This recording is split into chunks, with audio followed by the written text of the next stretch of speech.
Hey, what's going on, everybody? Welcome back to another episode of the Breaking the Game show here on the Nothing But Net channel on Dash Radio. I'm Stephen Gillespie, and joining me as always is my buddy Austin Carr. Austin, what's up, brother? Not a whole lot, man. It's just been a nice day. I had the day off of work, and I'm here to do this with you again, like always. It's the best part of my day. How you doing? Oh, man, that's what's up. I am not as good as you. I did not have the day off. I've actually only been home for say 2 hours or so. But other than that, the day's not going terribly too bad. And like you said, man, like anytime I get to talk basketball with you, it's always a fun time, man. So I'm ready. I'm excited for today's show. Me too. We've got a lot of different stuff going on we want to talk about. So yeah, we're going to talk a little bit about the NBA, obviously, but we're going to talk a little bit about college basketball a little bit because, guess what? College basketball eventually turns into NBA basketball at some point. It is the circle of life. It does. Yeah. So we're going to be talking about all that fun stuff today. Austin and I each have a tournament prospect that has stood out to us, whether it be solely because of the tournament or just their play throughout the season. But before we get going too far, I want to remind everybody that support for Breaking the Game is brought to you by Manscaped, who is the best in men's below-the-belt waist grooming. Manscaped offers precision-engineered tools for your family jewels. They obsess over their technology developments to provide you the tools for your grooming experience. Manscaped is trusted by over 2 million men worldwide. Austin and I are part of that 2 million men worldwide. Shout out to the other, I'm not going to do quick math here, but everyone else added up to us, that would mean 2 million men. We have an exclusive offer for our listeners today. That's 20% off plus free shipping with the code BTG. That stands for Breaking the Game at manscaped.com. That's BTG at manscaped.com for 20% off and free shipping. Awesome. What's up with that deal, man? It's a heck of a deal, isn't it? I mean, free shipping is valuable enough nowadays, but 20% off, can't beat it. And the code's so easy, BTG. Geez, even I can't forget that. No, I mean, you're listening to Breaking the Game. Right. All those letters are part of it. That's kind of the reason why we went with that promo code. Kept it simple because we're simple men. Yes, we are. There you go. All right, so now that we're done paying the bills for Breaking the Game, not only for us, but we are a part of the Off the Ball Network. Please go to offtheballnetwork.com for all of your sports needs. And you can check out all the podcasts that are available there as well. But we're going to continue on with the Nothing But Net show here on the Dash Radio program that you're listening to now. And we got some cool stories that we want to talk about. And the first one, Austin, is Russell Westbrook's value. Now, recently in the news, Russell Westbrook has been drawing a lot of criticism or praise, depending on which camp you're a part of. And what's interesting is that Russell Westbrook has been putting up gaudy numbers for quite some time now. But recently, on my birthday, as a matter of fact, Austin, March the 29th, thank you so much. On March the 29th, he was the first player in NBA history to record 35 points and 20 assists. He also became the Wizards franchise leader in triple doubles in his lone season and as a part of that organization. Isn't that crazy, Austin? Yes, it is. And it's just Russell Westbrook's kind of entire career is just crazy to me. Like, he's averaging a triple double again this year. Right now. That's insane. And it doesn't even get talked about anymore. Like when he did it the first couple times about. It is today for sure. It's being talked about some, but it's just like not even a big deal to people, though, I guess, is how I feel. Nobody says enough about it. I mean, just look at the numbers that he puts up. He did it, 3 years in a row, right? And averaged like 30 points a game. Yeah. That's unbelievable. Yeah, the triple double has been watered down to an extent. I think it's a lot easier to, get assists than it used to be. But you got to give him his props. He's been pretty special for a long time. Yeah, and there's a couple ways that I could go at that conversation that you just laid down. But what I really want to focus on is the part where you said no one's really talking about it, and he's been doing it for quite some time.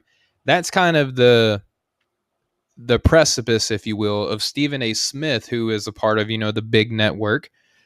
He took to Twitter, as he normally does, basically saying that Russell Westbrook's numbers mean nothing to him. They don't contribute to winning nor championships.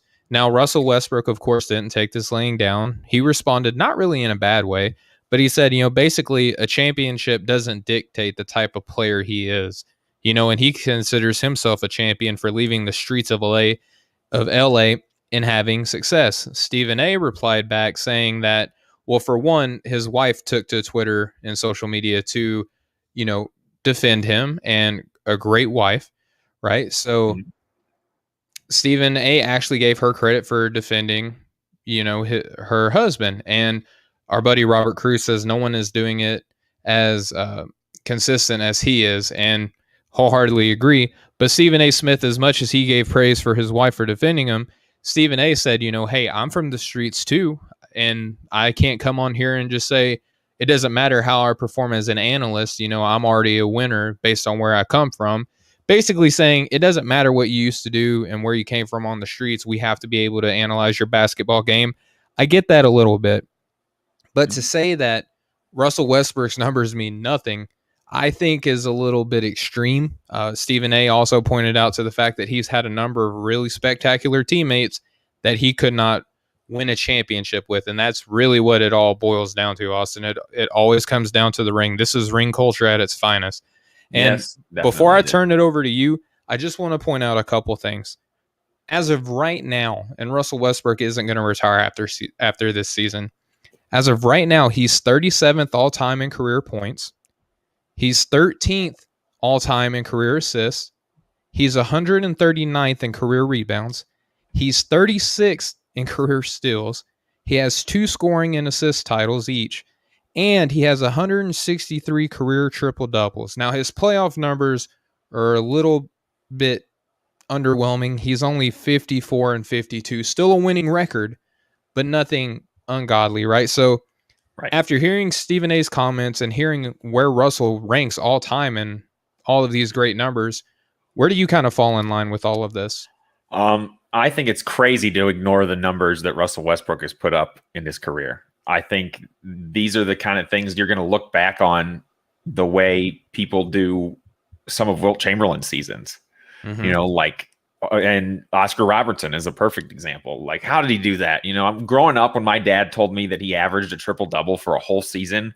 I didn't believe it. And then I saw it, and obviously it's true. And I thought, well, there's no way in the world anything like this is ever going to happen again. That was because of the era it was in, right? Because he was just ahead of his time or something, is what I probably told myself. Mm-hmm. And then Russell Westbrook comes in and does it 3 straight seasons. Yeah. I mean, 31, 10, and basically 11 rebounds, 25, 10, and 10, 23, 11, and 11. And this year he's at 22, 10, and 10. That's 4 times in his career, if he keeps this up, that he'll have averaged a triple-double in a season. I don't think you can ignore that. Yeah, he hasn't won a ton since Durant left, but the season Durant left, everybody expected them to completely fall off.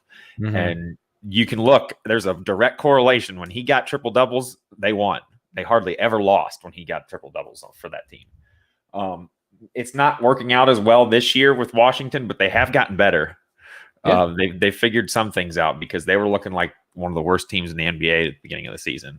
And I don't think it's close now. I don't really agree with what Stephen A said. I think Westbrook has proven that he can win a lot of games. I mean, they were basically a complete collapse away from beating the Warriors a few years ago, the year before KD joined them. And I just think that, one game makes his entire career different, because they're in the finals and they already beat the Warriors, and who knows, maybe they win a title. Mm-hmm. And I think one game completely changes the fact whether or not his numbers matter. I don't really agree with that. I think his numbers matter a lot. Yeah, I agree with you. I think that there have been times, just to be completely upfront and transparent, that I've criticized Russell Westbrook and his triple doubles. I've said things like, the offense and even such a thing as simple as rebounding was schemed for him to get the ball, push the break, and either get in a quick assist. And that's not incorrect. But the fact that he does this so much and the defense knows that it's coming, I think is also another thing that needs to be looked at. And now, granted, he's not the best shooter ever in NBA history. As a matter of fact, he's probably one of the worst shooting point guards in recent NBA history. Mm-hmm. Now, what's crazy to me about that, Austin, is that he used to be automatic. He used to run at breakneck pace, stop on a dime at the elbow, and just hit this sweet, just pull up mid-range jump shot consistently. It doesn't feel like that's anywhere in his game anymore. It's either shooting a 3-point or I'm trying to jump over the top of somebody and dunk it in. Like those are his two shots right now.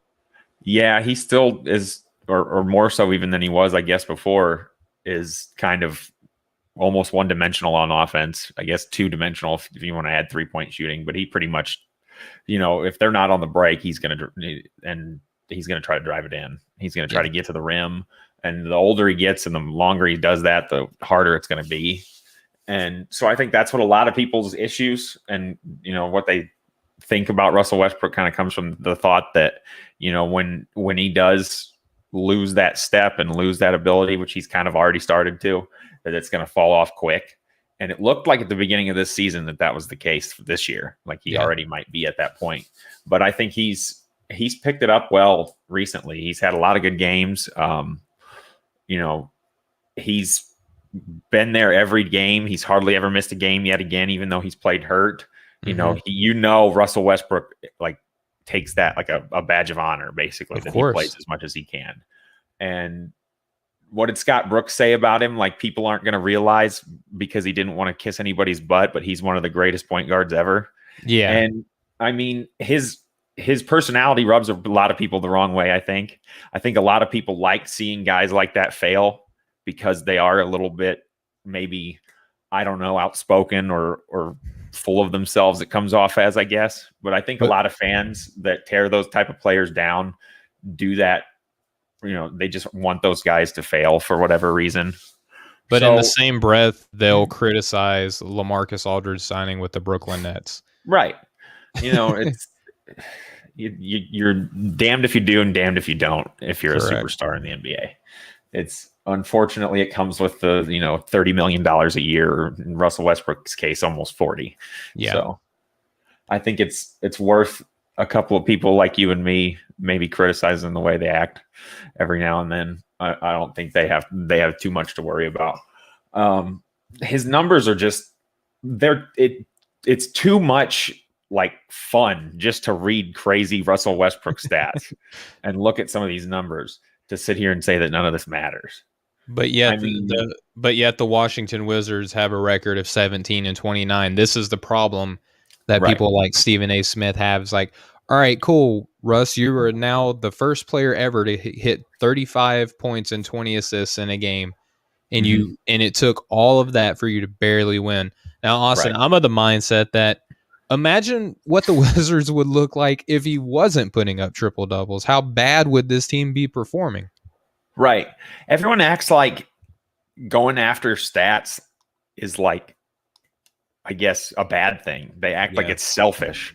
Like, I don't understand how it can be a bad thing that Russell Westbrook had 21 assists in a game.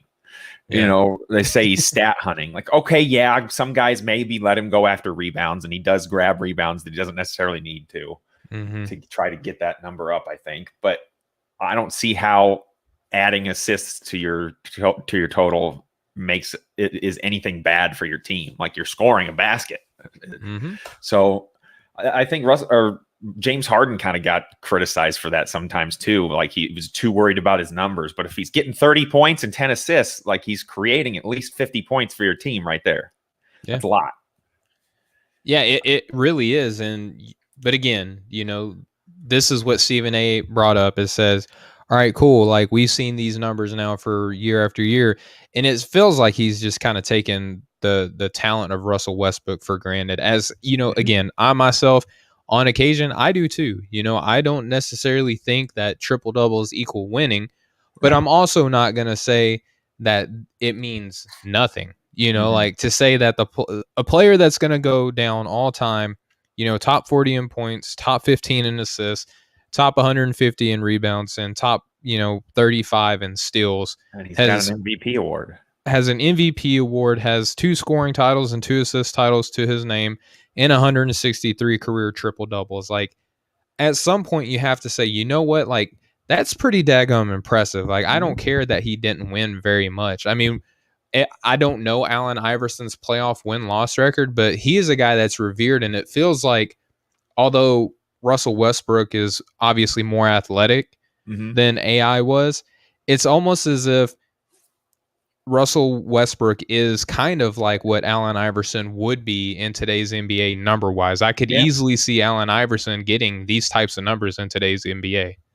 I also kind of feel like they have the same appeal to fans in a certain way. A little bit of that almost like rebel kind of mindset. Like obviously it was a little different in 2001 with Allen Iverson. It was a lot more hip hop influenced, I think, than anything. And you know, it was his hairstyle and wearing all the stuff on his arms and headband. A lot of people didn't do that before Allen Iverson. No. Russell Westbrook wears weird clothes too, I guess. So you can say there's comparison there, but he's just, you know, he's not afraid to go up against anybody. He's not the biggest guy. I mean, he's bigger than Allen Iverson, but, of course. But, you know, he kind of has the same attitude about him a little bit, I think. I think it's a good comparison. I was talking on Locker Room with Mo the other day, and I think Mo called him the hood idol or the hood superstar or something. It was pretty funny. Allen Iverson. He's like everybody's uncle. I just thought that was pretty funny. Yeah, I mean, it definitely has that appeal. And then our buddy Jeff Hunt did his Icon show, and he had Couch Coach Live on there, and they did talk about Allen Iverson. I just think that it's kind of funny that, you know, we can look at a guy like Russell Westbrook and be like, oh, okay, like, cool, you get a bunch of triple doubles. What else do you do? And just to let you know, Allen Iverson, his playoff record is 30 wins and 41 losses. Right. And he has 9 double doubles.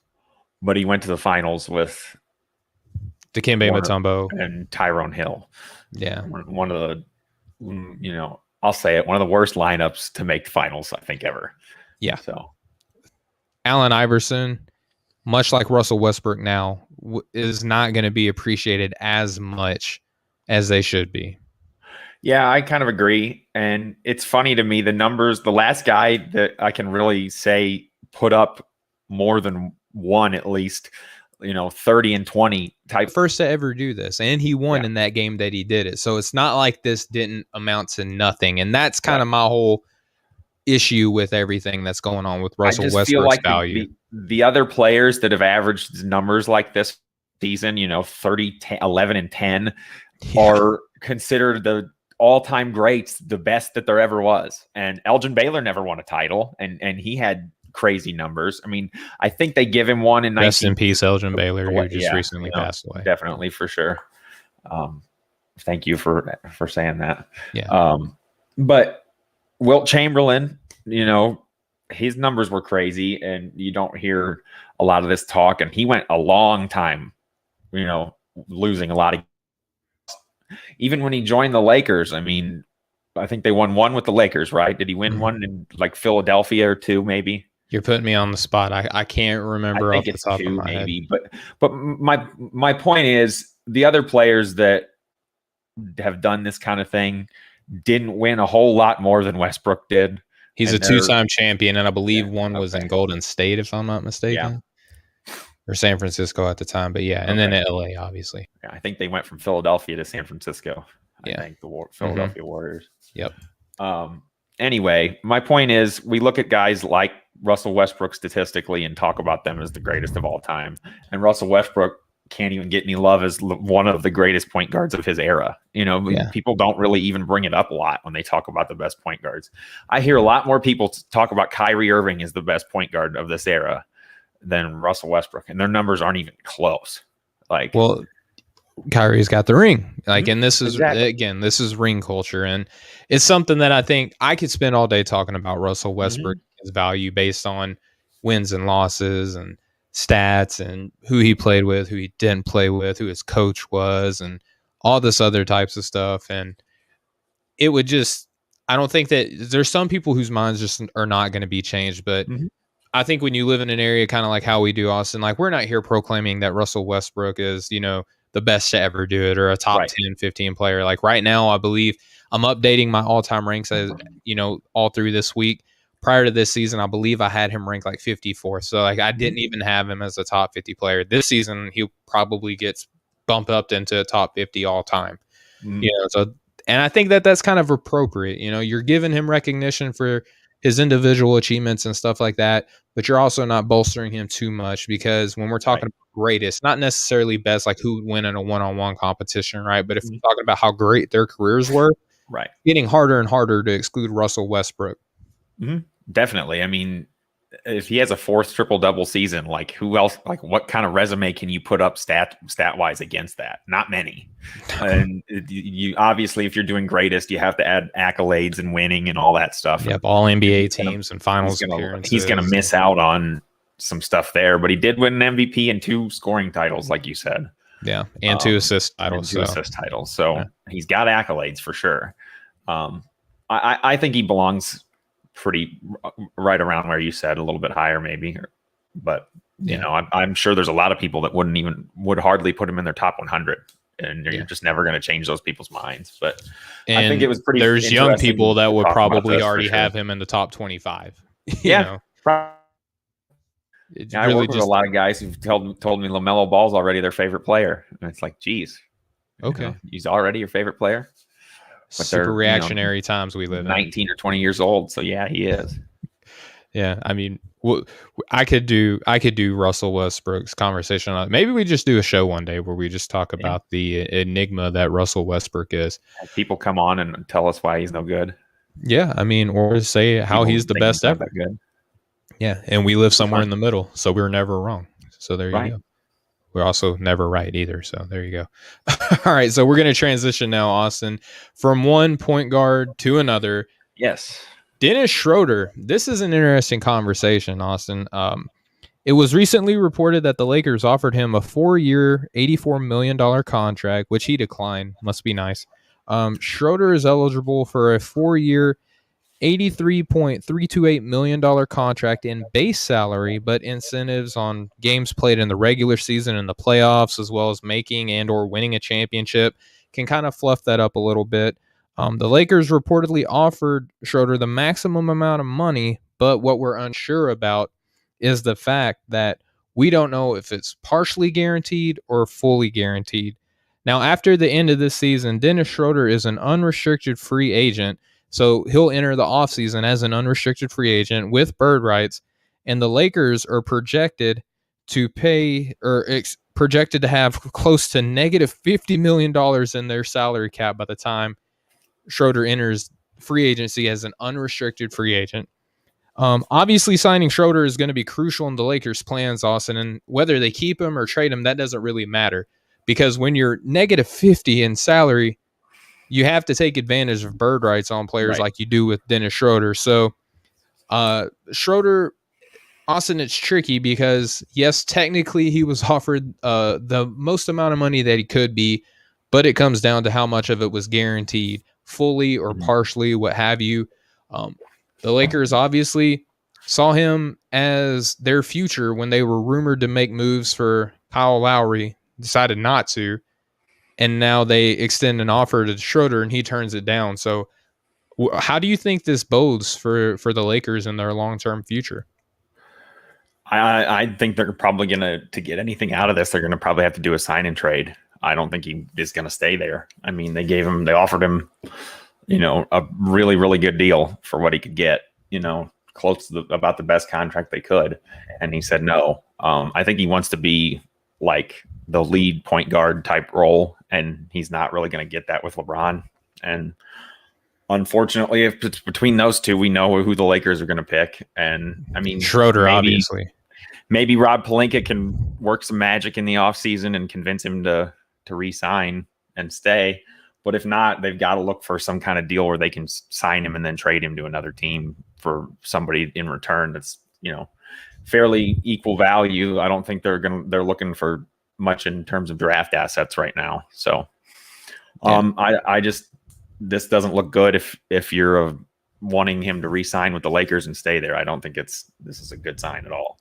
Yeah, and even if he doesn't stay there, Austin, like I touched on it, you just talked about it, they could at least sign and trade him. And now if you're asking, now why on earth would a team want to do that with the Lakers? Well, if a team thinks they're a point guard away, but they have other assets that the Lakers might want, and they too are over the salary cap, then the Lakers could, say, hey, we'll re-sign him, trade him to you in exchange for this player that could come onto our team. So like say a team is loaded down with wing talent and they need a point guard, or maybe like the Clippers. I don't imagine a LA to LA trade happening, but somewhere along those lines where you have a lot of wing depth but you don't have a point guard on your team, right? So having those bird rights helps not only in just keeping players, but also, like we just said, Austin, trading them away.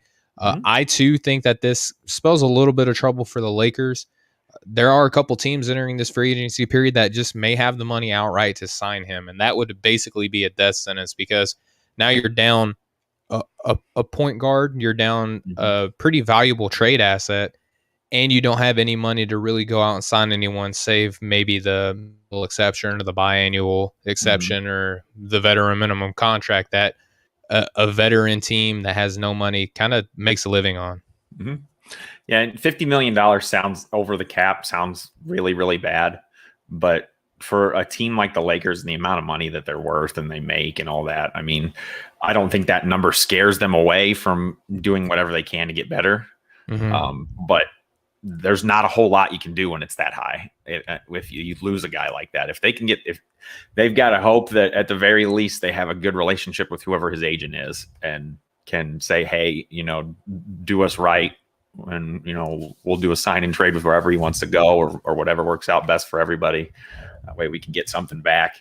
Because if they lose him outright, there's, like you said, there's a little bit here and there they can add, but not really, not much in an era where every team is just loading up on offense like as fast as they can, as much as they can. The Lakers seem like they can't keep anybody healthy. And two, now this doesn't look good for them either. So, it's worrisome if you're a fan for sure, but the Lakers kind of always figure this kind of stuff out. It may take a year or two. Before they got LeBron, it took a little while, but eventually here they are. So I don't think you're ever going to look at something and think, the Lakers can't figure it out, because they usually do. So yeah, and again, they still will have LeBron James, Anthony Davis, KCP, and Kyle Kuzma moving down the line in the future. Maybe they do something with Taylor Horton Tucker and keep him long term. But you got Montrezl Harrell, you got Alex Caruso, the bald eagle. So right. you got. I mean, if he can't save your franchise, I don't know who can, right? So they still have a couple things that they could do, but it's not ideal if you're losing a guy like Schroder. But also, what they could do is what reportedly LeBron James has been trying to do since the All-Star break. Did you know that LeBron James is in the market for a chef right now? Did you know that he's got, I've heard LeBron spends a lot of money on his body and his diet and his nutrition and all that. So that makes sense to me. A chef, I think a lot of people like him probably have a private chef. He probably had a private chef. I don't know what happened to the last one.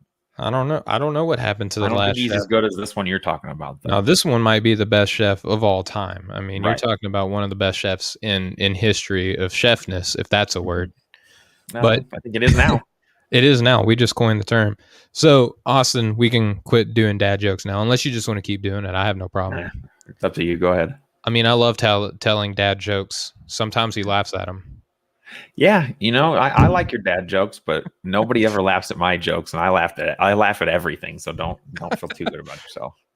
All right, here we go. So, Brian Windhorst, who has made his career on covering LeBron James. So if you're hearing Brian Windhorst and you're just like, oh, what's the credibility he has? I mean, this is a guy who has a job solely based on covering LeBron James and doing it well. He's a guy who chooses his words very carefully. If you've ever listened or read him, he'll let you say whether or not he just has a feeling or if he's being told that this is happening. And he just had one of these moments on his podcast called The Hoops Collective earlier this week, where he has been told that LeBron James has began to recruit Steph Curry in Atlanta during the All-Star break. Curry is eligible to sign an extension in this offseason and would be an unrestricted free agent after the completion of next season if he so chooses to decline this extension. Now, we already talked about the Lakers and their salary projections. After the end of next season, it goes down from negative $50 million to about negative $17 million in cap space. based on their current roster and projections. They'd obviously have to execute a sign and trade due to being over the salary cap, but they would still have, KCP and Kyle Kuzma making about $14 and $13 million respectfully. LeBron at that time would be about 38, Curry around 35. They would have Anthony Davis on the team too at around 30 years old. Austin, do you see this happening, or is this just LeBron doing his due diligence? Oh, it'd be fun, wouldn't it? Oh, man. I think in today's day and age, you got to take every shot you can and try to do whatever you can to get the best guys together, because, I mean, he could go to Steph and say, look what they're doing in Brooklyn. Come over to LA. It's not that far from where you live now, and team up with us, and we'll go at them for a couple of years here. Try to win a couple more.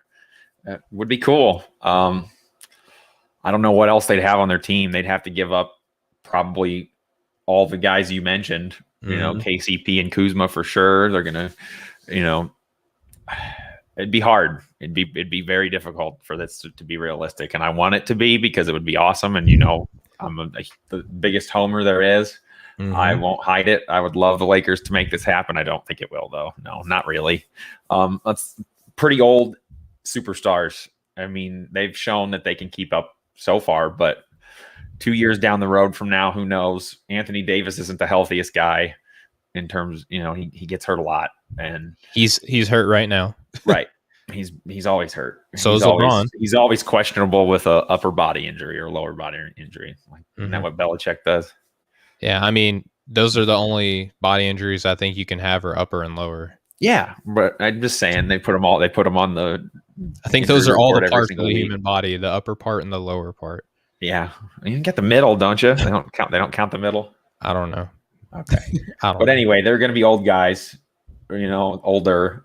Obviously, LeBron's shown that he can do it. Curry, we'll see. He's not really quite that old yet, but he's played well this year. But he's hurt too, and it's a lot of money to put in guys that have, by that point, will have played a lot of basketball already. And I don't know. I don't think Curry does it. I think Curry's different. I think he wants to stay in Golden State his whole career. What do you think about that?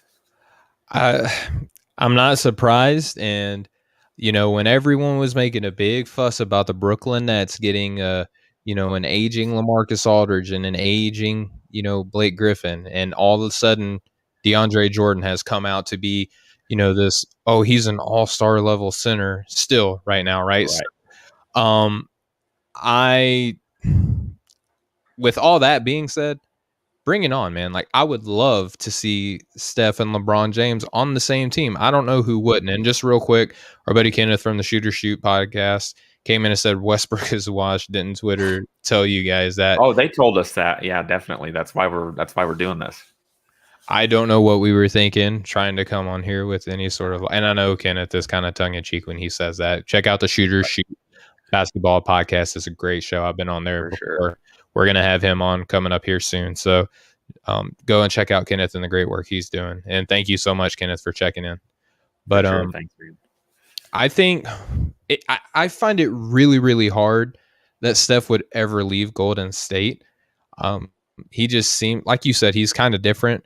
But the allure of LA, if he's kind of shifting his attention to, maybe my family would have a better time in LA. Maybe, my business ventures that I would want us to maybe start looking to get into, as he's already doing right now. He's kind of shifting into, doing a little bit of what LeBron does. At 35 years old, who do you think is better that season, a 38-year-old LeBron or a 35-year-old Curry? Ooh, that's tough. I'd probably still go with LeBron. Yeah. I'd probably still go with LeBron. Curry's not nearly as big and, well built of a guy as LeBron is. I think LeBron's body looks like it's going to last longer than Steph's if you're just being honest about it when you just look at them physically.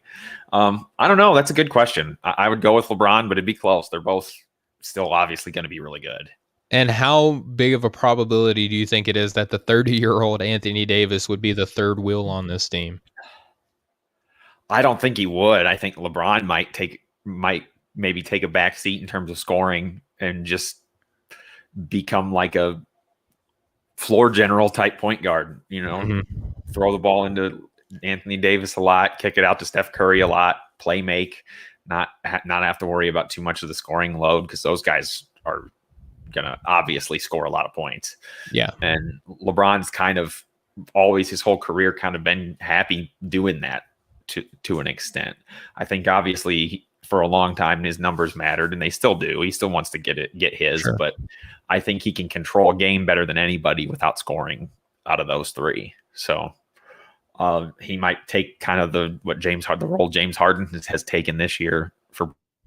And I mean, I don't think you can say that there's really a third option between those three guys right now. They've played not a whole lot together, all three of them, but I don't know who it would be, because I think they've figured out a way to move the ball and get everybody kind of involved equally. So I think that three that in LA could do the same exact thing. At that moment in time, is a 38-year-old LeBron, a 35-year-old Steph, and a 30-year-old Anthony Davis a super team? Yeah, definitely. Okay. I think so. But I have a pretty loose definition of super team, I think. I think there's been a lot more super teams than people realize. Okay. I think there's been super teams forever. What's your kind of lower end of the super team spectrum? Well, I don't know if you would say lower end, or I'm not ranking them necessarily. It's more like the idea behind how they came together. Like, okay. I would almost say that when Wilt Chamberlain went to the Lakers in the 60s, that they built a super team. He teamed up with Jerry West and Elgin retired right before they won. Yeah, but he had that's a big three for sure. Okay. And you can look all through time. I mean, the Houston Rockets had Scottie Pippen and Charles Barkley at one time. Yeah, with Keem, right? So right. And yeah, they were old, but that's a big three. The Lakers, when they brought in Gary Payton and Karl Malone, they were past their prime, but that was a big four, really. Yeah. I mean, if Karl Malone didn't get hurt, that was like the Brooklyn Net big four, right? They probably would have won the title. Yeah, it's like that. But that one wasn't quite as good. Are you talking about the KG one, or are you talking about right now? I'm talking about the KG, Paul Pierce, okay. Who was it? Yeah, no, Andre Kirilenko. Well. Yeah. But I mean, I think people like to say LeBron started the super team. Like that's not true. I mean, guys teamed up all throughout the NBA. Mm-hmm. Not to the extent that they do now. I mean, you never saw a guy at the level of Al Horford being shut down for the rest of the season because he wanted to avoid injury so he could maybe go join another team. I think a lot of stuff like that happens more now. Yeah. I think guys don't stay as long overall now, but I think the best players don't all play together. If they did, LeBron, KD, and Steph would all be on a team, and Giannis would have all played together by now. You know, if the best of the best really were teaming up. For one, I think there's a lot more right below superstar level guys than there used to be in today's league. And a lot of those guys are kind of teaming up in a way. But I think Kevin Love, LeBron, and Kyrie, when they first all three got together, I think the idea of that team was a lot better than what it actually turned out to be. I mean, Kevin Love was hurt a lot and didn't really do that well in that role, third man role. And Kyrie obviously blossomed when I mean, he played the best basketball he's ever played, really, because he didn't have to be the number one guy. And I think that's what's going to work out for him in Boston this year, or I mean, in Brooklyn this year too. It didn't work out so well in Boston. No, it didn't. I don't know if he's of the right mindset to be the lead guy like they wanted him to be in Boston. Not. I don't think he is. I think he's better off with a contemporary that he can kind of let do that stuff, and he just worries about playing his game. I think he's better in that role. But I think super teams are fun. I think it's how you win in today's game. I think it's been going on forever.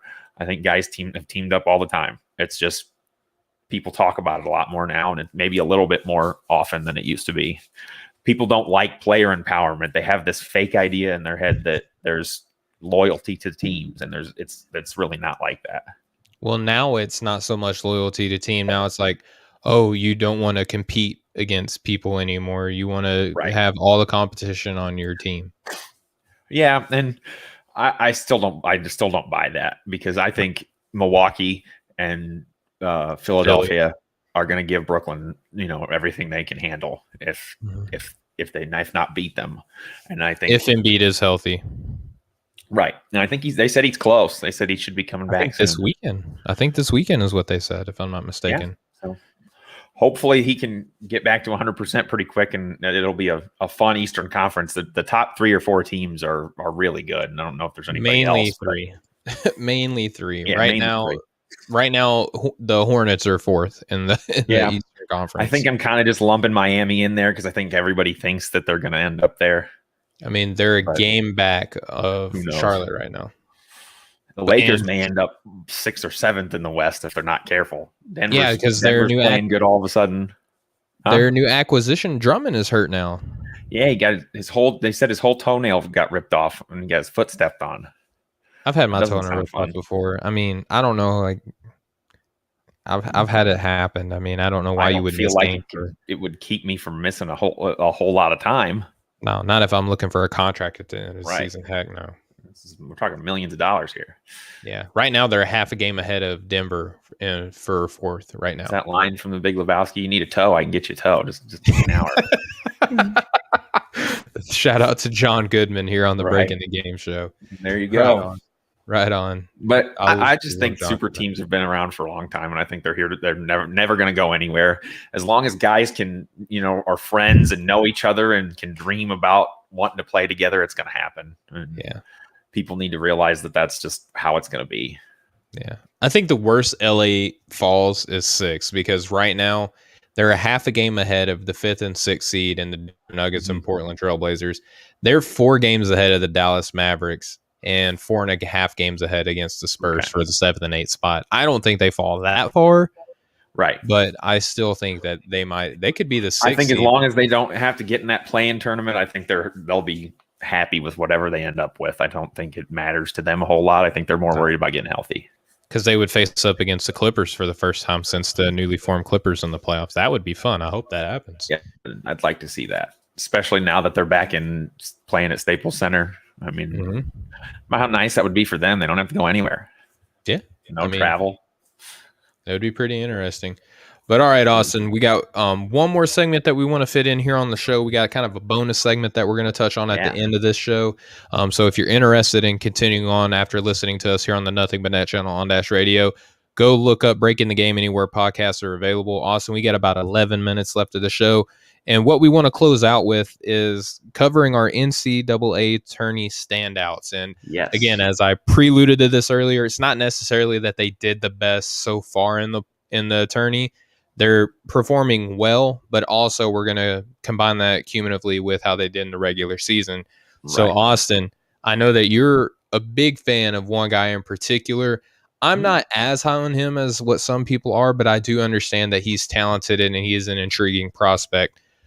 One, Evan Mobley out of USC, who I will go ahead and lead off with that Drew Timme just destroyed him and kind of reinforced kind of some of the worries that I have of him, because if Drew Timme in college can do that, there's a couple guys in NBA who can give him that kind of work too. So Evan Mobley, what do you like about him?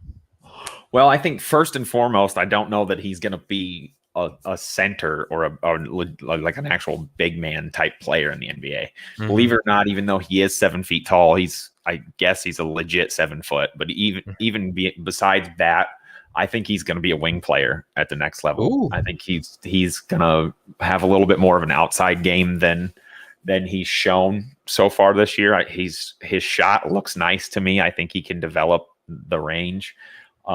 But obviously college basketball is so much different than the NBA. Teams, of course, play a lot more in the post and expect to have two big men on the floor pretty much at all times. Most teams do. And, I think the biggest thing about Mobley to me is he can't even finish right now in college, and he's still averaging almost 17 points a game, shooting almost 60% from the field, getting 9 rebounds a game.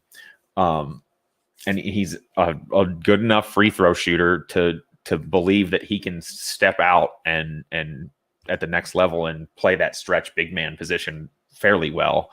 He's only shot 30% from 3 this year. He's obviously got to work on that. But I think he has so much potential. He's got great footwork and moves when he does get the ball in the post. But like I said, I mean, he's 200 pounds, 220 pounds, maybe tops. He needs to get bigger for sure, because I think he gets pushed off of his spots fairly easily. But I mean, the guy he's high motor. He's got the athleticism, the size. I think he's got everything you look for in a prospect in terms of what we just talked about with those guys from Draft Deeper. I mean, he can dribble. He's not a great, he's not going to cross anybody over, but for his size, he can handle the ball. Yeah. He can shoot. He can defend. He can rebound. He's a heck of an athlete. And I mean, to me, I think he's obviously a top 5 pick, but I could see him going as high as 2nd or 3rd if a team just falls in love with the potential. Like I said, he's going to have to work on his shot and get bigger, but I just think the fact that USC made it as far as they did in the tournament is going to help him too, because we know a lot of people don't even know these guys' names until they see them in the big dance, no matter who they are. So I think he'll get talked about a lot more here coming up the next month or two. But I know you're really big on him all season too. It's not just been the tournament. Yeah. Oh yeah, for sure. I've liked him all year. I mean, his field goal percentage is fairly high, 57%. And he obviously, like I said, once he figures out how to finish, like, imagine how good he can be, because the ball just kind of seems to find him when you watch him on tape. Like, doesn't get the best position. He's not like I said, he can't finish, but he gets offensive rebounds. He gets extra opportunities. He's everything I think you want in a prospect. Okay. I like him. I'm with you. I think that he's probably going to be top 5. I have a couple guys that I would take over him, though. I mean, obviously Cade Cunningham is that guy. We both like Jalen Green, who's in the Ignite team. We both like him. Yep. I like Jonathan Kuminga. The next guy I would take above him is the guy that I want to highlight in this tournament, and that's Jalen Suggs. I love Jalen Suggs. I think that, how we were talking about Halliburton last season, he's kind of one of those culture guys that you insert on a team, and he changes things. We see Halliburton doing that in Sacramento to some degree right now as a rookie. Over time, that's going to become more and more his team. Whether or not he's necessarily the best player, he's going to be the guy that imprints on that team, and it's going to kind of take on his identity. I think Jalen Suggs is that type of dude. Now, I was talking with a buddy of mine on Twitter, and he's Zach Ramey of the Off the Glass podcast. I was talking with him about Jalen Suggs, and it's kind of a paradox when I word it this way, but it's the only way I could think about Jalen Suggs and how he translates today's NBA. He's a new wave traditional guard, if that makes sense. Like, if Chris Paul or Rajon Rondo came in as a kid in today's NBA, I think that that's what Jalen Suggs looks like. I mean, he's a little bit bigger than both of those guys, right? He's more like a Darren Williams type almost if you look at body. He's 6'4", over 200 pounds, but he's not as flashy or doesn't have as much sizzle like in his dribble and passing, but it's just so precise. He can dissect a team with his passing ability. I mean, if you look at his assist numbers in college, he's only averaging 4.5 per game.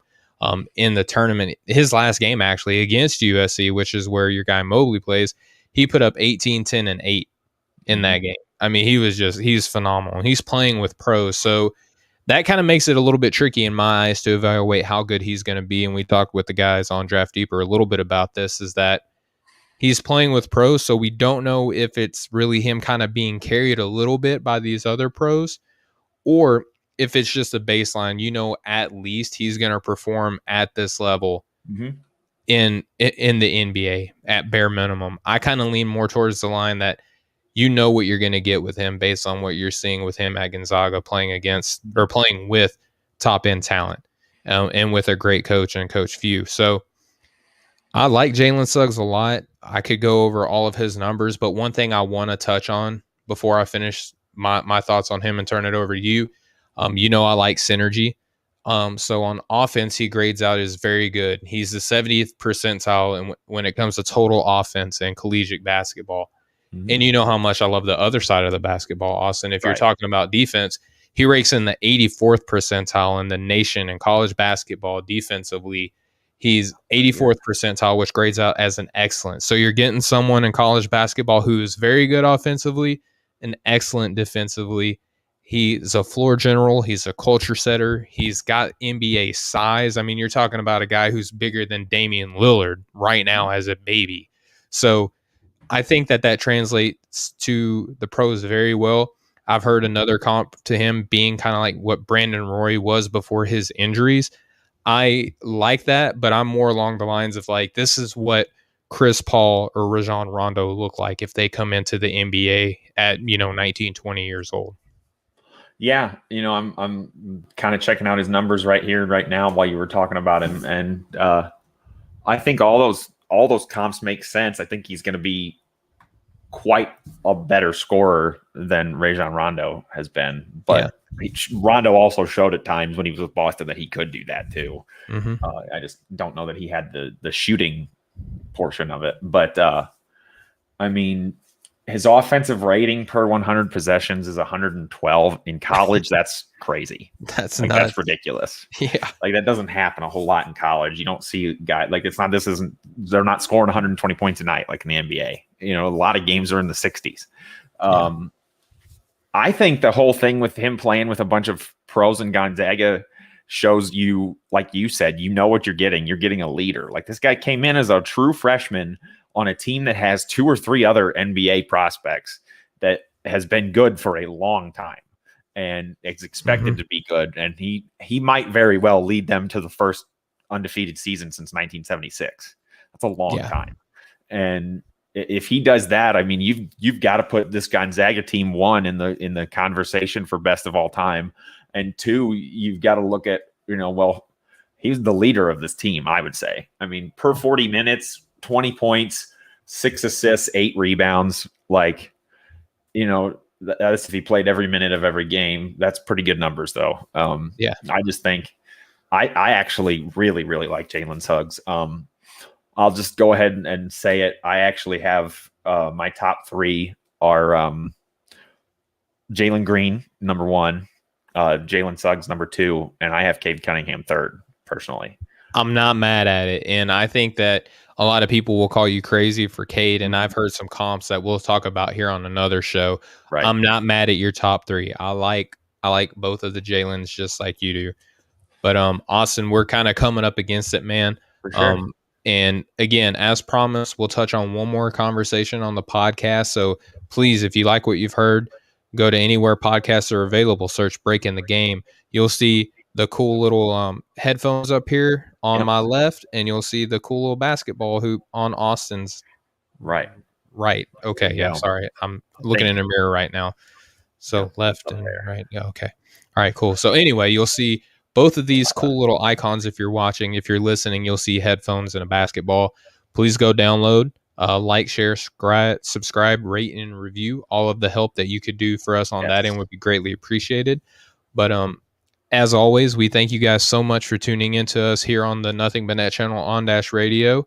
Before we go, Austin, I just want to remind everybody that you can get 20% off and free shipping with the code BTG at manscaped.com. That's 20% off with free shipping at manscaped.com. And use code BTG. Unlock your confidence. And as always, use the right tools for the job with Manscaped. It's great stuff. Go check it out. Absolutely. I got the underwear, the foot spray, everything, a t-shirt. It's all great stuff.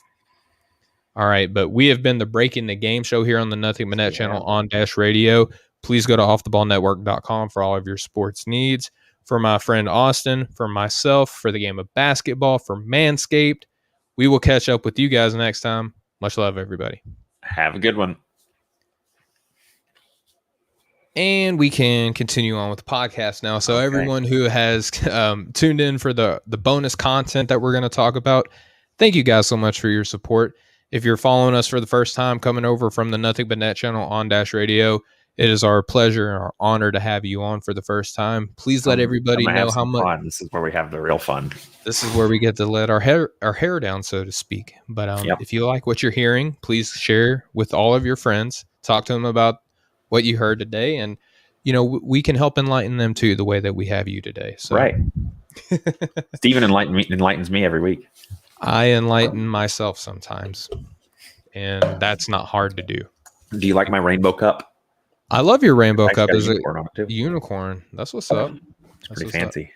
I just have a classic, red and white Coke can. Nice. Mm-hmm. I switched over to diet. I drink too much pop, so.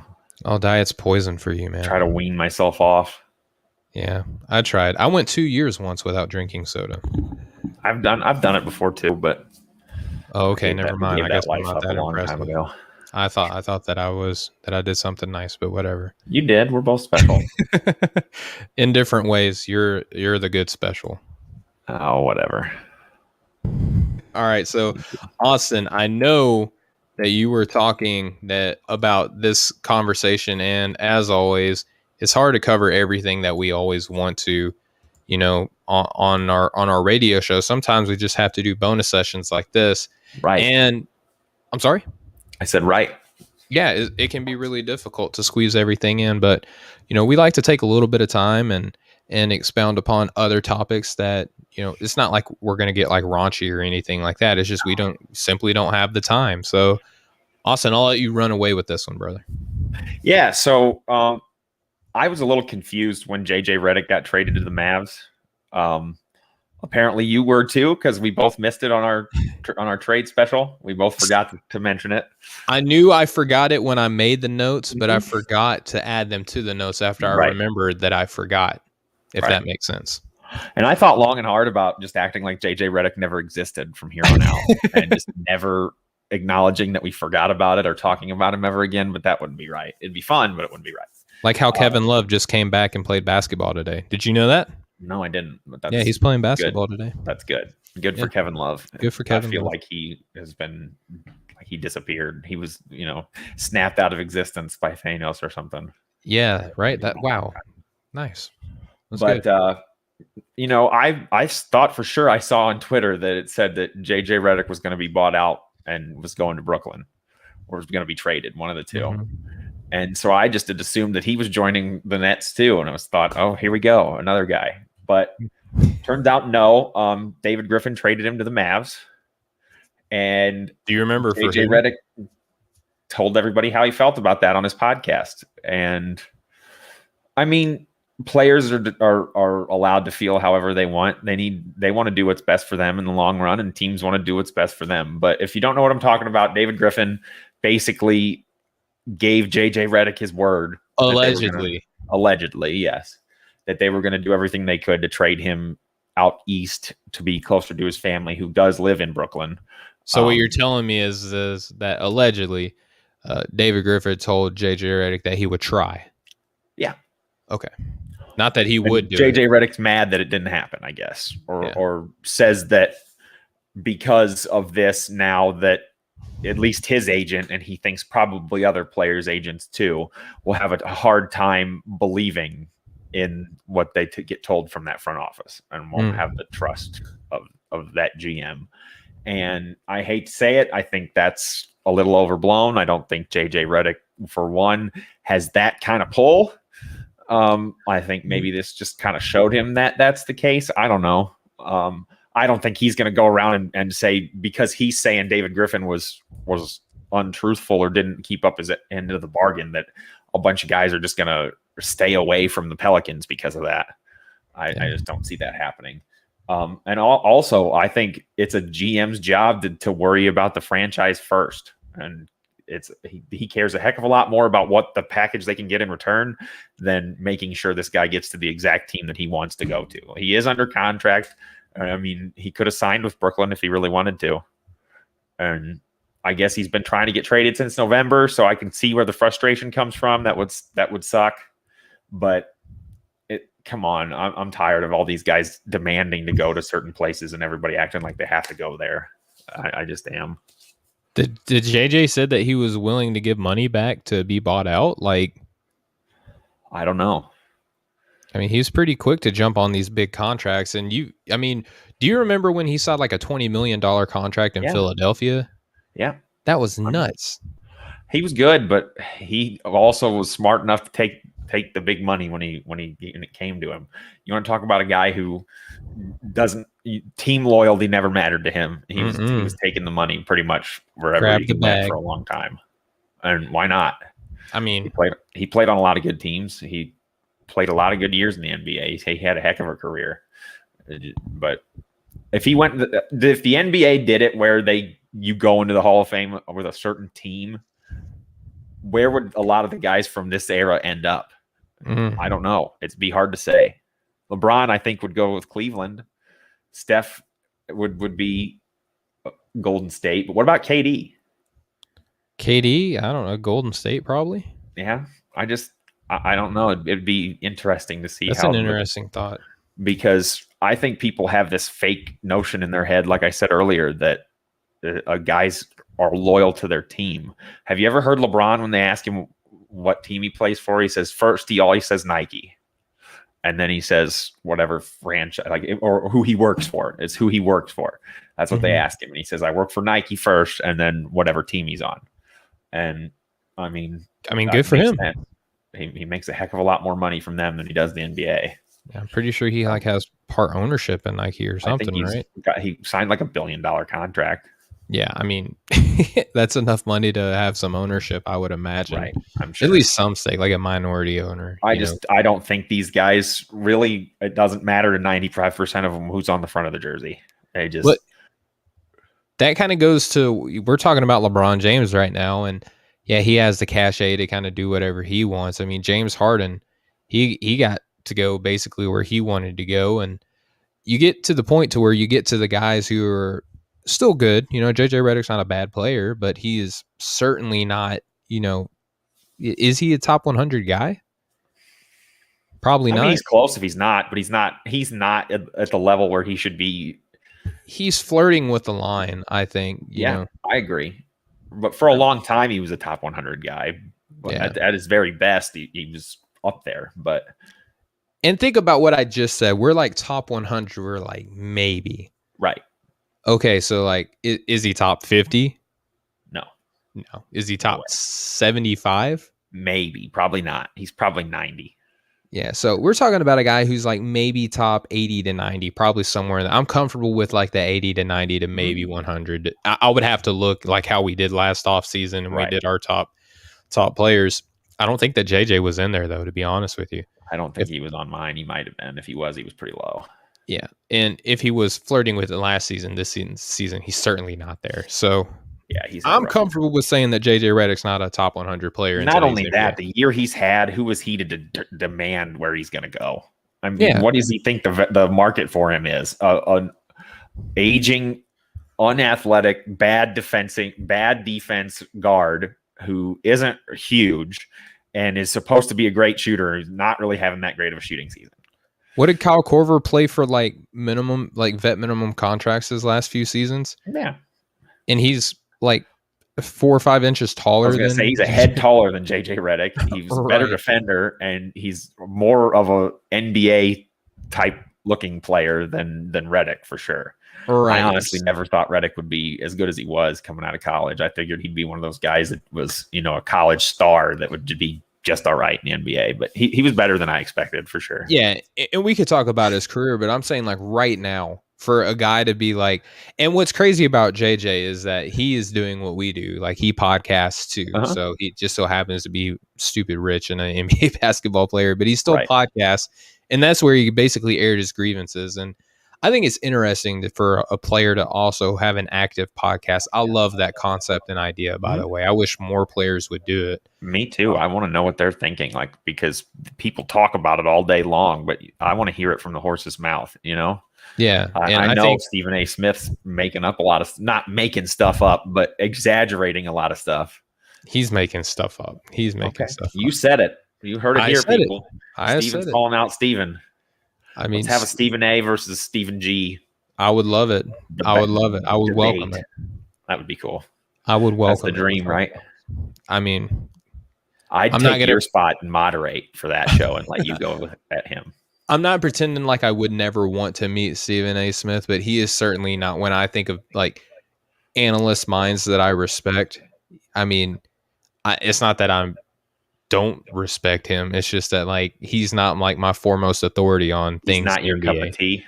He's not my cup of tea, and he's not the guy. If I want to know something about basketball, he's not the first guy I'm running to. I'll just put it like that. So yeah. Believe me, I'm talking from a purely business, entertainment, financial type of standpoint. Like you've got to give him credit. That dude is on TV when I wake up in the morning and when I go to bed. He's on TV and he's in a different city and he's doing everything. I mean, he's the busiest dude. Yeah. And he come from the Philadelphia Inquirer. Like I've had people on our show from the Philadelphia Inquirer, and that's just that's an honor just in of itself to have anybody who contributes to such a storied, platform or medium. It's an honor and it's humbling to have that. Let's start it tonight. You start your campaign to get Stephen A. Smith to debate you, and I'll start my campaign to get Draymond Green. Okay, who do you call them out every day until they tweet us back? Who do you think we have a better shot of landing? I think Draymond. I think Draymond probably gets it all day long from everybody. I think everybody that ever does this wants to debate Stephen A. Smith, and I just think it goes to his junk mail, and he doesn't even see it. I think Draymond. I think you could get Draymond's goat easy enough that he might actually respond. I don't know. I mean, maybe not. It'd be hard to get both of them. Either of them. They're both pretty simple. Anyway, all right. So this has gone down. This has gone down a rabbit hole that I did not intend. But we were talking about how JJ Redick is a podcaster and how we love the fact that he will put out his thoughts and opinions and stuff like that. But along with that, as being a podcaster, you invite yourself to criticism, not only as a podcaster, but as an athlete. So now you're judged on two fronts. Right. And so I also understand it as to the reason why not a lot of NBA players do this. Mm-hmm. So with JJ and him maybe being inside the top 100 players in the NBA, I mean, maybe I'd have to really sit down and look off the top of my head. If I had to bet, I would say he's not. I was going to say, for purposes of this show, we'll say he's just outside the top 100. We'll say he's flirting with that line. JJ Redick is flirting with being a top 100 player. Even the fact that I just had to say that he's flirting with it, like, why do you think the New Orleans Pelicans owe you anything other than the lucrative contract that you signed that you had no problems with when you accepted it? That's my thing, is like, when they handed you the bag, you were fine. And when they got your old head coach from when you were in Orlando, you were fine. Mm-hmm. But now you're having a bad season and you want out, and you're playing alongside a generational talent, so to speak, in Zion Williamson. You're playing again or with an all-star level talent in Brandon Ingram.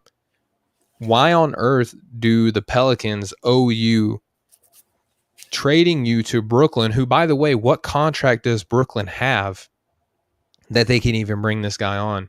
Right. The Boston Celtics traded 2 second-round picks for Evan Fournier, who is a better basketball player than you are right now, although he did lay an egg his debut game. It was an ugly game.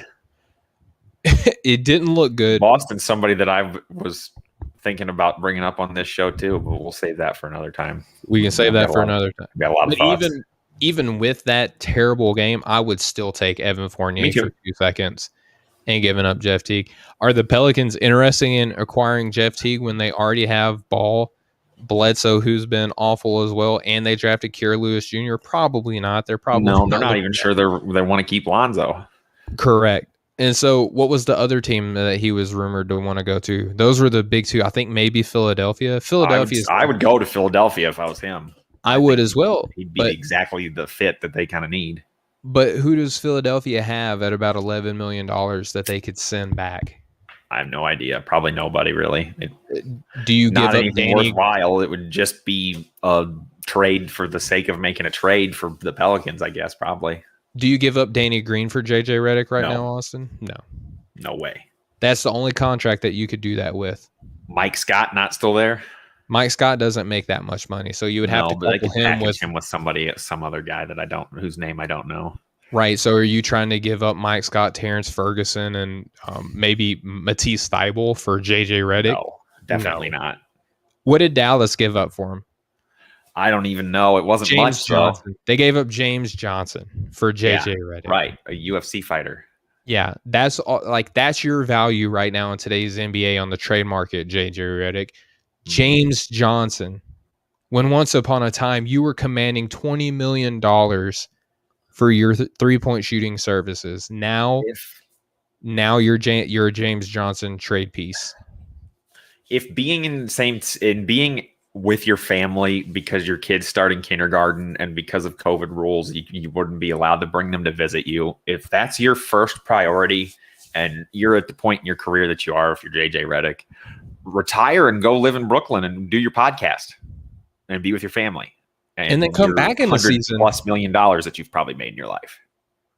Yeah, retire for a year and then come back in a season and sign for a veteran take the year off. Contract. Lots of players in lots of different leagues have taken time off because they didn't know what was going to happen with COVID. So I don't feel bad for him at all. I think he said that he's going to, honor this deal or whatever. And he already told Mark Cuban that he's not upset that he's a Maverick or whatever, which is what you kind of got to say. But it doesn't sound like he's very happy to be there. But this might be big of JJ Redick to play for $11 million in Dallas, Texas, in a tax-free state. I mean, that's mighty big of him.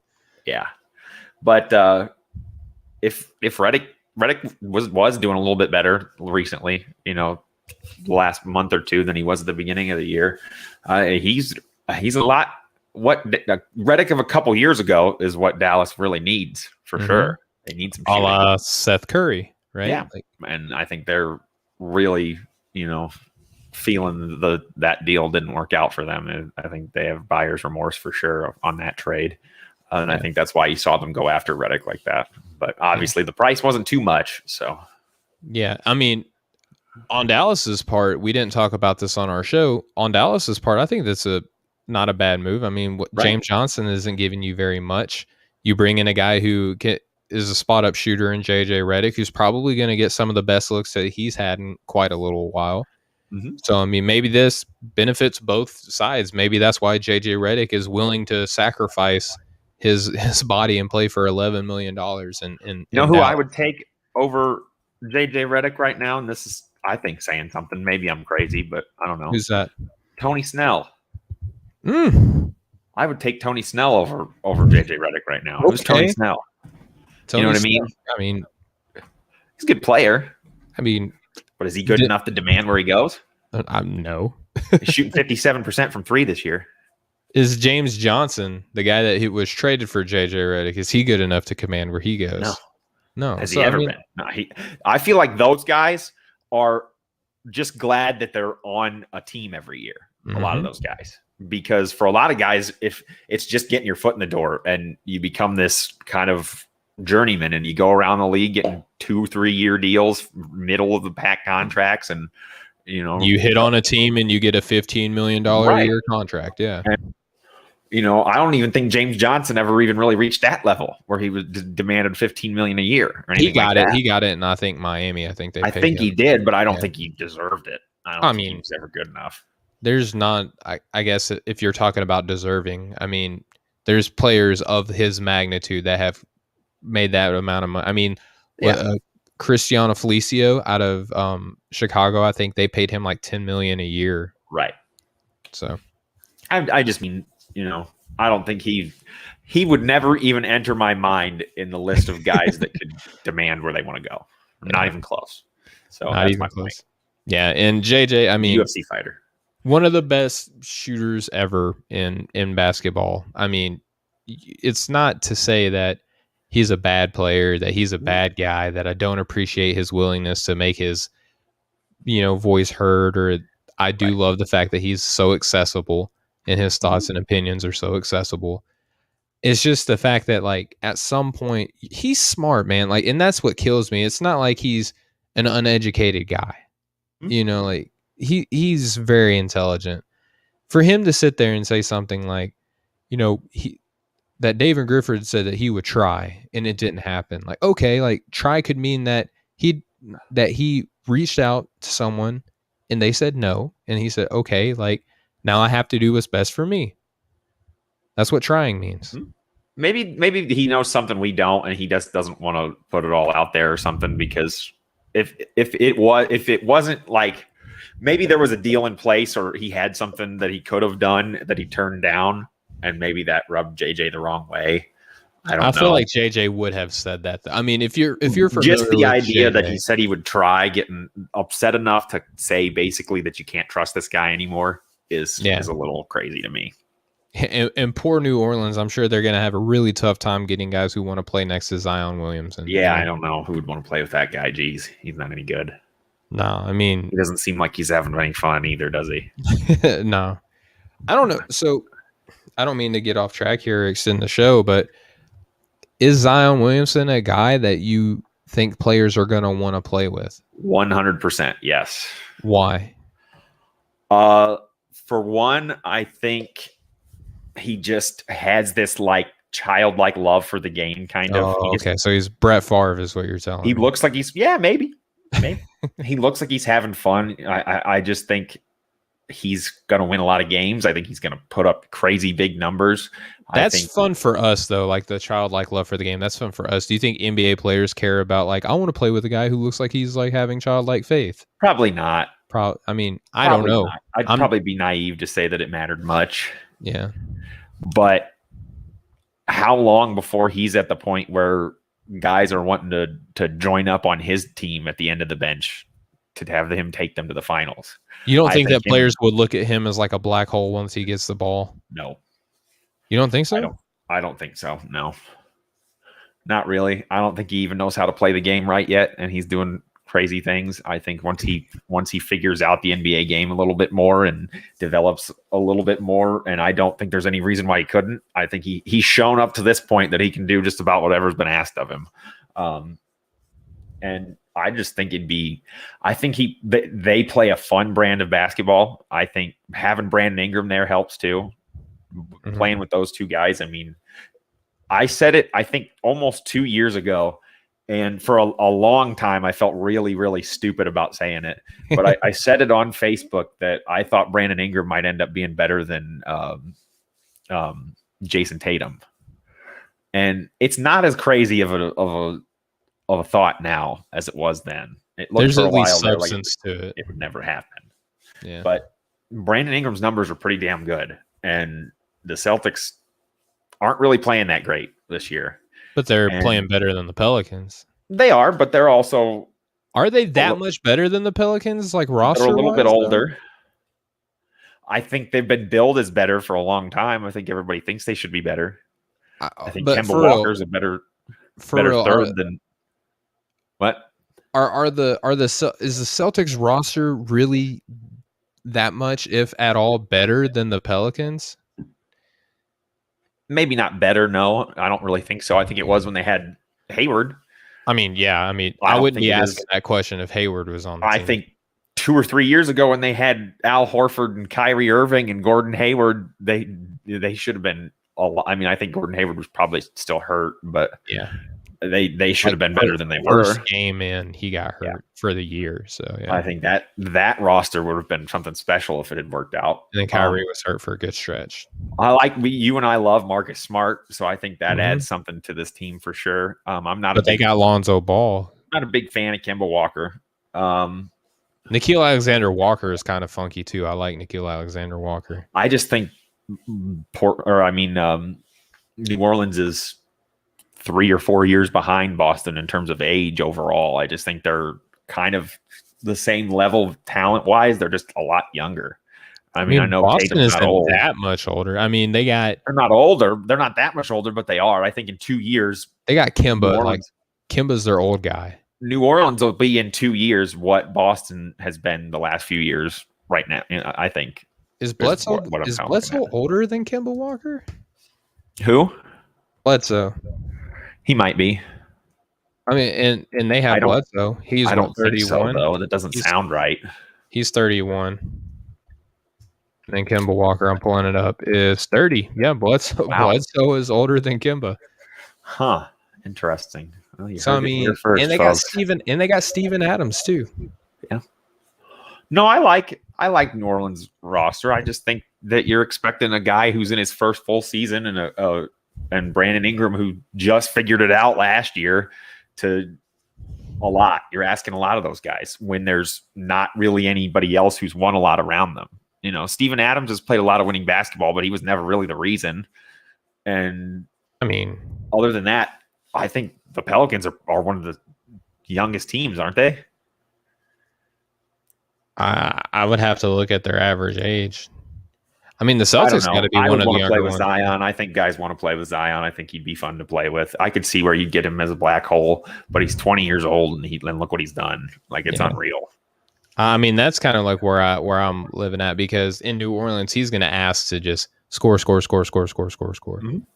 And I don't know how attractive that is for free agents. No, I think a free agent that's in the level of looking to be the third star on a team that's up and coming, because I don't know that they need to get another top level scorer. They score with the best. I don't think they need another superstar, so to speak. I think they have to. They are gonna be. They need a rim protector and a point guard. Probably they need a big athletic center to play with Zion, I think. How many? So it's funny. We talked about this, that the center has gone away, and now it's like, all this team needs is a big man. All this team needs is a big man. The center never went away. It just changed, and it took guys a couple years to make the change, I think. Yeah. People wrote a bunch of guys off who have shown that a lot of NBA players can do a lot of things that you don't really expect just by working on it. That's why they're in the NBA. They're good at basketball. Yeah. Like, you're in the NBA because you're a freak athlete with some talent and some know-how. And all it takes those guys to get good at something is the know-how and the practice. Like, it's not like half the NBA couldn't shoot 10 years ago. They just weren't asked to a lot. Yeah. A lot of them. Not outside like they are now. And it's not like these guys couldn't have done this for the last 50 years if that's the way the game was played. You can't tell me these guys, if the game was played the way it is today, 20, 30 years ago, 10 years ago, the best players would still come out on top, because they're there for a reason. They have just abilities that a lot of people don't. So they can kind of get good at just about anything. Was the defense that much better in yesteryear, or was the offense that much worse in yesteryear? You're talking about the 90s? 90s, 80s. I mean, you're talking about like far back, like the 60s and that era. It was, and then it was all offense. Bad. Yeah, nobody could shoot, and they ran up and down the court like you wouldn't believe. I think I read something somewhere where, like, if you created the same pace in the 90s as you did when, like, Wilton and Bill Russell played, like, there would have been like 6 straight seasons where Dennis Rodman would average like 35 rebounds a game or something crazy like that, just because of the amount of missed shots that there were. So if you go to the 90s, I mean, it was just a random thought I had, because I'm like, no, I don't really think it was. You've heard me ask you about that show this summer. I wasn't joking. I'm serious. Mm-hmm. I want to show people who are convinced that the 90s was just this great era of basketball. I want to get on NBA TV and show them some of those late night games when it's like 92 to 87 and 4 guys got ejected for getting in a fight earlier in the game. And it's just every time someone goes one-on-one, they just cook a guy and then they get their head taken off by the center. That's good defense. Sure. I mean, they didn't score.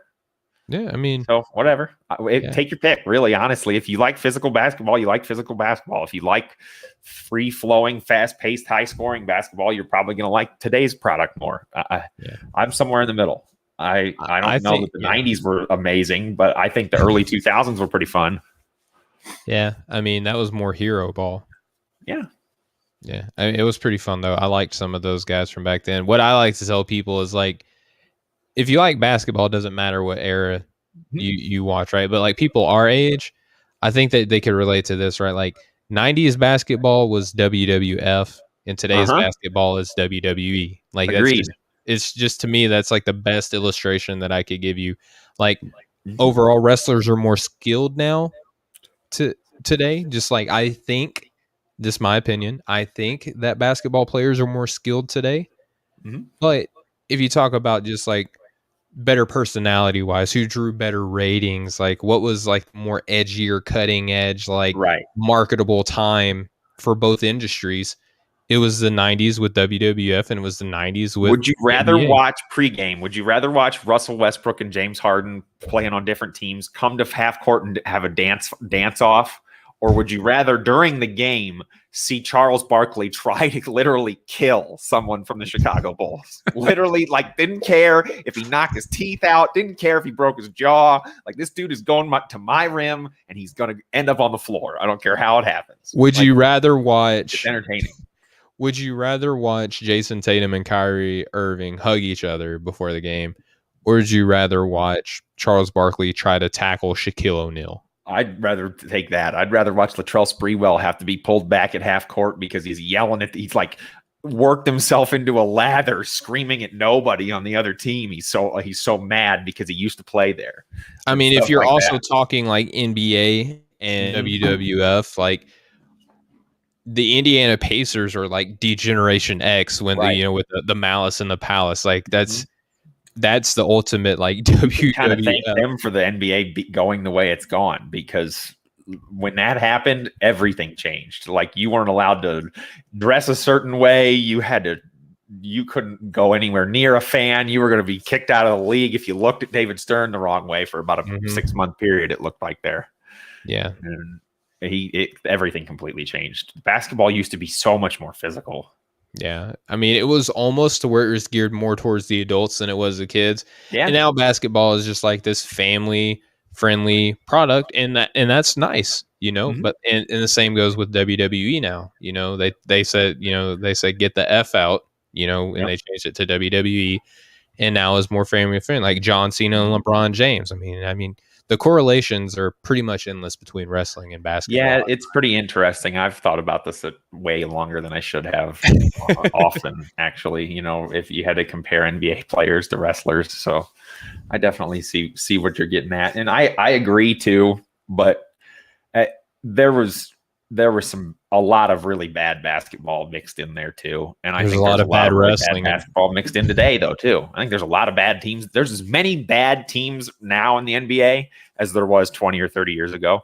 There's as many good teams. I mean, you look at like average wins of the teams that the Jordan Bulls played in the finals. It's like 61 wins a year. That's a lot. That's really good teams. And I just think that you don't get as much of that today because guys move around so much. You don't get 8 or 9 years of Sean Kemp and Gary Payton figuring it out, and the front office having time to put guys around them that put them in a good position to win. It's right now or never kind of thing. Yeah. And that may have spread the talent in the league around a little bit more, and maybe it was a little more top heavy. I don't know. I haven't thought that much about it, but when you said it, they're more skilled today. I think it's just different skill sets. I don't know that they're necessarily more skilled. It's just they're different. I don't know that there's anybody that can go in the post and has good post footwork anymore. And that's fair. I agree with that. When I say more skilled, I'm talking about aesthetically pleasing skilled, right? Yeah, like for sure. You it comes off as more skilled because they score more and they get more assists and stuff like that. And I've actually brought up that same point. It is different skilled because I still think that, with what we're seeing with the MVPs now, and you have 2 centers for the first time in I don't know how long. Those 2 guys, they're not particularly super skilled in the post, but they have, at their size, they have a unique skill that makes them a difficult cover. And that's what you saw with Tim Duncan. That's what you saw with Garnett, Dirk Nowitzki, Rasheed Wallace, Amare Stoudemire. Like, you had guys who could control the paint in a bunch of different ways. They had moves and counter moves that guys now are lucky to even have a move. Mm-hmm. There's an article on ESPN's website today about the 3 moves that define the NBA. Mm-hmm. It's a straight line drive dunk, a step back 3. Yep. Or I think a step back jumper, and then a deep pull up 3. Yep. And I don't know, is that how it's hard. Those are hard things to do. But is a straight line dunk? It's more skilled. Is a straight line dunk a skill, or is that because you're just big and fast and athletic and you can do it, nobody else can? I mean, where do you separate athleticism from being a skill? Because not everyone can do it. Right. No, I think athleticism in a way is a skill, but I think it's one of those things also that at some point you've either got it or you don't. Well, I mean, same could be said with being a great ball handler.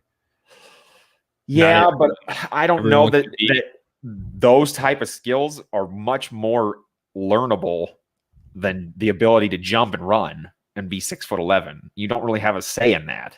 I mean, you kind of do. I mean, people actually train to do those things. I could train my whole life, and I'm never going to be able to jump half as high as Russell Westbrook. It's just never going to happen. Could you train your whole life and dribble the ball like Kyrie Irving?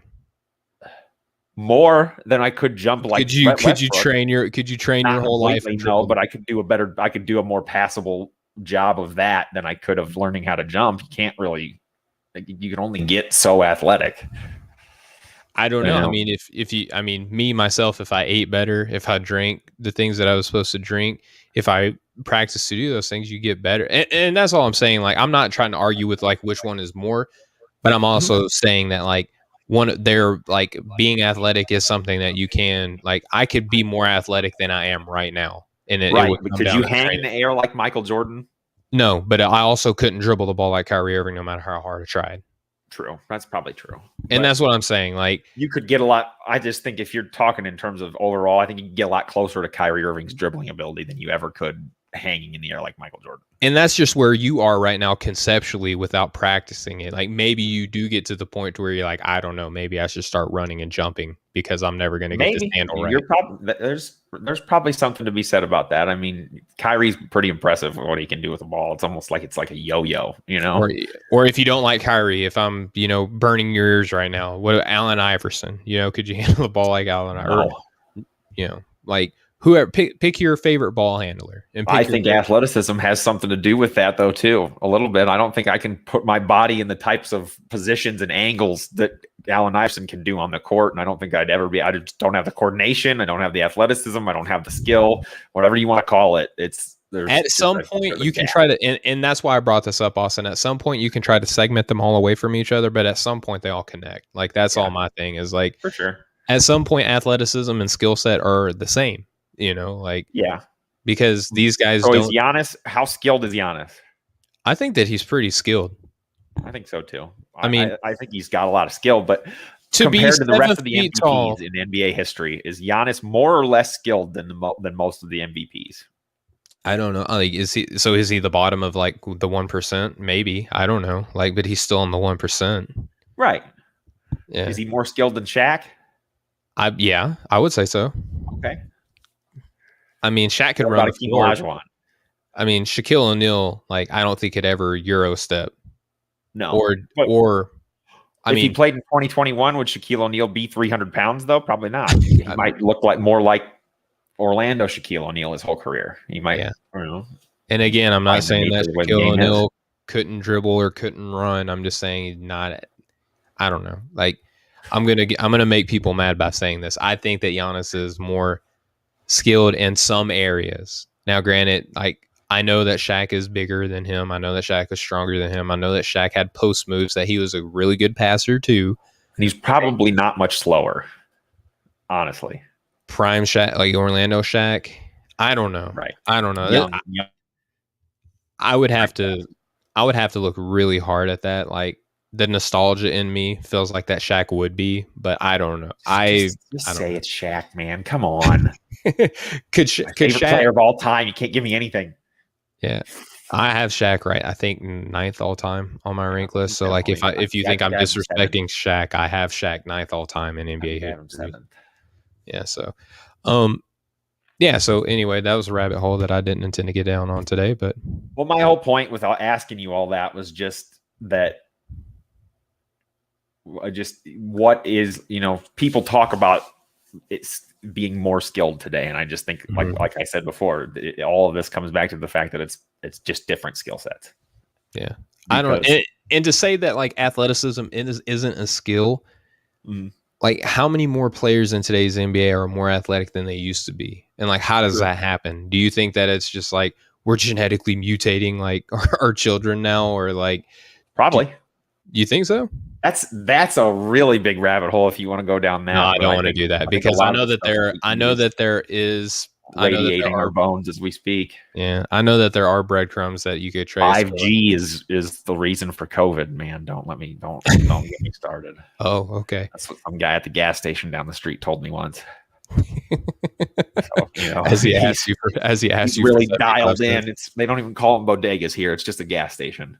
I'm sure Chris has got stories about the guy at the bodega in New York, but it's just a gas station here, and the guy's just a little bit more of a hillbilly. It's the same thing, though. It's the same thing. A loony is a loony. He's really tapped into what's really going on with the Illuminati and all that stuff. So yeah, has to be true, right? All right. So wow, this was fun, man. I had no idea what I signed up for today. Yeah, it kind of went off the rails there. I hope everybody knows I'm joking about all that stuff. I was just kidding around. I don't know if they're still listening. But, ultimately, just to tie a bow on it, as you guys like to say, we went from JJ Redick to the Illuminati. Every era of basketball is as good as every other era at certain things and not as good in others. There's no real way to compare them. The rules are different. The players are different. Everything's different. But everyone wins. At the same time, I don't think you take the best of the best from every era and put them in whatever era, they figure it out. I think ultimately that's kind of what my point is with all of this.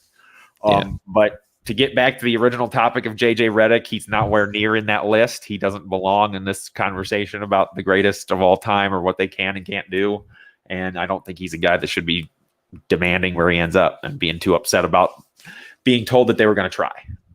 Yeah. And then saying that like, well, my agent's going to have something to say about this. And right. Unfortunately, that's how the NBA works now, though. Like, it's agent driven. I think a lot of it probably is, but I mean, look at the same time, Rob Pelinka is in charge, is the general manager of the Lakers. Where do you get his start? He's Leon Rose. No, I get that, but is he friends with a bunch of other agents? You think? I don't know. Are they friends or are they rivals? I don't know. I mean, I'm friends with I other. don't know how that business works. I don't know. Maybe they're friends, but maybe all the other agents secretly hate Rob Pelinka because he got a job on the other side and he like stabbed him in the back. Who knows? I don't know. Maybe we can get an agent. They just all don't like each other because they're all going for the same money. I mean, do you think that if we asked the agent on the show if they hate other agents, that he would be upfront, or she would be upfront and telling us? We got to find a young one that doesn't understand how the business works yet. We got to find an agent we can manipulate. Because I think they become good agents by not, saying that kind of stuff. It's like being a beat reporter, is what you're saying? Yeah. I don't think that matters anymore, though, either. I think beat reporters nowadays just say whatever they want. I think in the 90s you had to worry about what players thought because the team wouldn't let you in the locker room. I think beat reporters care. I think major media analysts don't care. Yeah. I think beat reporters do care because these major analysts, like they will talk to these beat writers when they want to like actually learn something. Right. Or you're probably right about that. The guys that work at the major networks they're more TV personalities than they are reporters anyway.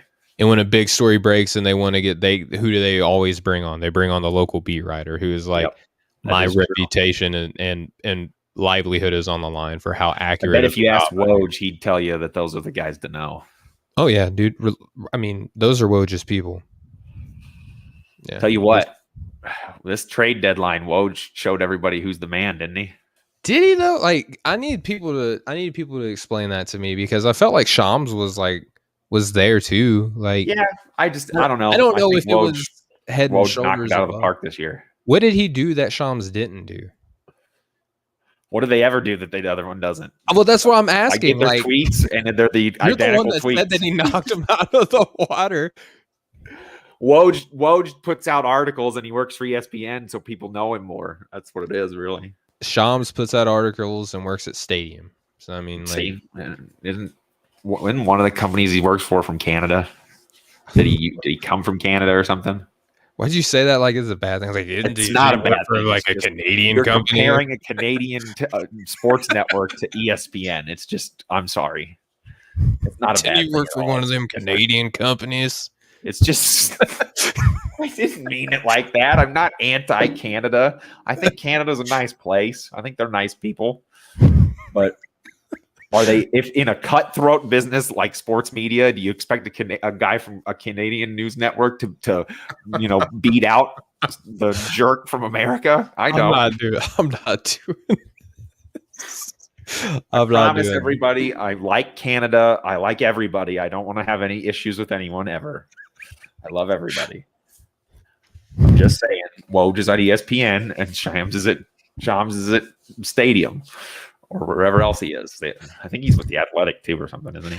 I think he does. Whatever it is, it's way bigger than what I'm doing. I'm sitting in my kitchen talking about him. Yeah, all right. Well, let's not start trashing our show right now. We're trying to gain credibility. So, well, we're credible. This is just a weird episode. This is a really weird episode. I'm having a lot of fun. 99.3% of this was not planned. So right. The JJ Redick was planned, and we have fallen into Wonderland with the rest of it. Yeah, we have. Yeah, but we have. Sometimes that happens, and it's been enjoyable for sure. I've enjoyed myself. Yeah, me too. It's one of the more fun episodes that I've done. Do you want to get out of here? Or do you want to keep talking crazy? I'm good to go. We can let the people go, man. I spent all morning pissing everybody off on Twitter about my Aaron Rodgers takes that weren't true, my goodness, everybody thought were true. So yeah, I know you're a troll. Enough trolling for one day. I know you're a troll. I wasn't trolling with my Eli Manning takes. I wholeheartedly mean that. What were your takes? Is he a Hall of Famer or not? No, he shouldn't be a Hall of Famer. But I've come to grips that he will be. But yeah, there's also the argument now that he should be a first ballot Hall of Famer, and I vehemently disagree that there's a lot of guys with worse careers than his that are in the Hall of Fame, and he's got the name. So I agree with you. I think he'll be in there, but I don't know that he's. I've come to grips that he'll get in. He shouldn't be nowhere near first ballot, though. He's exactly 500 for his career. Isn't that convenient that he retired like right before he fell beneath 500? Yeah. I mean, that's how you do it. He's never really that far above 500 though either, like his whole career. He was right around 500 for most of his career. And he hardly ever even made the playoffs other than the 2 years they won the Super Bowl. Yeah. And he was like, I heard the argument that at best he had one season where he was the fifth best. Everybody, this is now a football show. So if you want to keep listening, feel free. Please. We're not just pigeonholed into basketball. I mean, we are here on the show for the most part, but we like sports. So, yep. I like to pretend like I don't know a whole lot about football, but I know what I'm talking about most of the time. I'm usually when people let me on their shows, I like to say that I'm just a basketball guy.